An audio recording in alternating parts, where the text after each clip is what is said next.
Internet. Un lieu magnifique où tu peux te faire des amis, rencontrer ton âme sœur et même te faire manipuler pendant des années, tout ça sans même le savoir. Vous l'avez compris, aujourd'hui on va parler du plus grand menteur d'Internet et qui est Nicolado Avocado.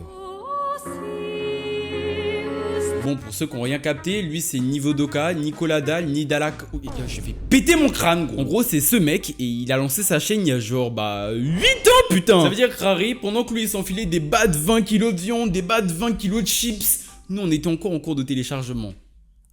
Bref, en 2016, il a commencé à faire des vidéos style mukbang. Tu sais les bails là où tu dois t'enfiler de la bouffe, manger comme un gros porc, tout ça pour satisfaire l'appétit de dizaines de milliers de personnes.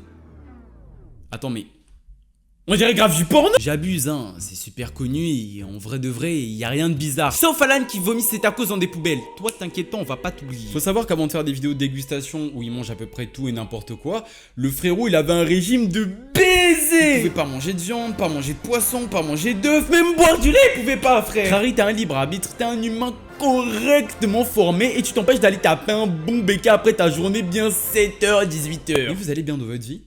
Non mais on sait jamais, Parce que croyez-moi, le frérot il en a vite eu marre des gaulements qui lui disaient: alors à mon avis, tu devrais réduire ta consommation de légumes par 30% afin de ne pas impacter. Mais tu vas pas me laisser manger un peu ce que je veux? Tu vas pas me laisser tranquille? Tellement le mec il a pété un câble, il a ouvert une chaîne YouTube et il a refait des vidéos juste pour faire chier la communauté des végans. Regardez juste le titre de ces vidéos. Un vegan mange un œuf pour la première fois après 20 ans. Tu quittes les végans pour notre première pizza après 20 ans. Il a carrément fait une vidéo pour t'expliquer pourquoi tu devrais manger de la viande. Quand je vous dis que ce gars c'est un génie, que dis-je, un antagoniste, un évêque chef des ténèbres, c'est vraiment le diable quoi. Ça veut dire tellement les boucs l'ont fait chier, tellement ça lui cassait les couilles qu'il voulait montrer à quel point c'était toxique. Mais faire autant de vidéos sur les végans, ça ressemble à de l'obsession, enfin limite de l'harcèlement envers une communauté. Un peu comme s'il avait besoin de se libérer d'un truc. On sait que lorsqu'il était petit, il a été abandonné très tôt par ses parents et placé sous antidépresseur. Et c'est à peu près tout ce qu'on sait en fait. On ne sait pas vraiment s'il avait d'autres passions dehors que YouTube. Et c'est là que je vais vous poser une question super sérieuse. Est-ce que vous connaissez vraiment YouTube? Allô, salam. On rigole, mais depuis un petit moment d'ailleurs, et c'est grâce à vous en fait, et grâce à Dieu, ma chaîne commence à devenir trop balai sa mère hein. Dites-vous, il y a même pas 2 semaines, j'étais dans ma chambre à me branler et à me pisser dessus, non mais... Merci à tous ceux qui s'abonnent et qui me donnent de la force. Sauf que du coup, comme je te le disais, c'est bien de faire des vues, c'est cool de bosser dur hein, mais au bout d'un moment, faire 10 000, 20 000, voire même 100 000 vues, c'est une dinguerie. Mais quand t'es habitué...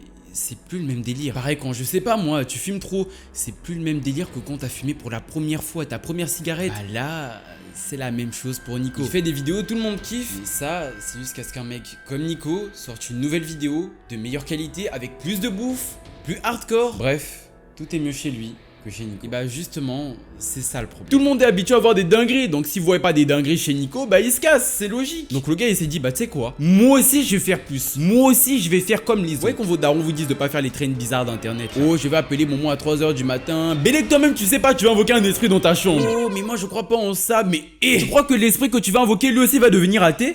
Tu crois il va te voir, il va se dire, oh putain, lui en fait il est pas croyant, du coup je peux pas l'attraper, putain fais chier. Mais non frérot, il va te baiser s'il doit te baiser. Bref, Nico il a commencé à faire des vidéos qui suivaient la tendance. Au début c'était soft hein, genre on mange à McDo, on a mangé à BK, il fait des mukbangs là-bas, pour finalement tomber progressivement dans le hardcore avec des vidéos du genre je mange 10 000 calories de nano cheese. Je sais même pas c'est quoi ça, les nano cheese, mais... ouais. Jusqu'à il va finir par sortir une vidéo qui s'appelle je prends du poids et je ne sais pas pourquoi. Ah! Toi aussi tu t'envoies des kilos de viande, des kilos de pâtes, des kilos de chips tordus au miel ou de je sais pas quoi là, et tu t'étonnes que tu grossisses.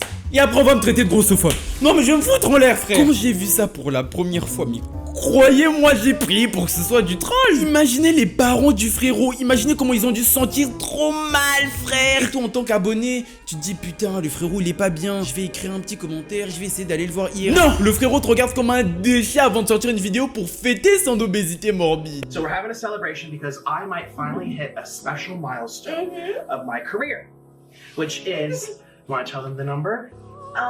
350 pounds, y'all. Oui, c'est pas un prank. Enfin, ça, c'est ce que j'aurais aimé vous dire. Il y a quelques jours, Nico poste une vidéo super bizarre s'appelant 2 coups d'avance. 2 steps ahead. I am always 2 steps ahead. This has been the greatest social experiment for my entire life. Je vous avais dit quoi? Le frérot c'est Aizen Prime, le frérot c'est Madara Prime. Ça veut dire depuis le début il avait tout calculé de A à Z. Même quand t'étais pas né il y a 8 ans, lui il était déjà en train de comploter pour faire son bail. Mais wesh! De ce qu'il nous dit pendant le reste de l'intro, tout ça c'était du fake. Une expérience sociale qu'il a voulu faire pour voir comment réagissaient des gens en manque d'attention face à une personne en danger de mort. Car au-delà de faire des vidéos où il se met lui-même en danger, il y a une certaine part de responsabilité des gens qui consomment eux-mêmes ce genre de contenu et qui incitent au travers des vues, des likes et même des commentaires de faire toujours plus de vidéos. Et en vrai, il a pas tort. À vouloir toujours plus grand, toujours plus vite. On tombe dans une sorte de course, de boucle à la dopamine continuelle. Des chaînes comme celle de MrBeast en sont un très bon exemple.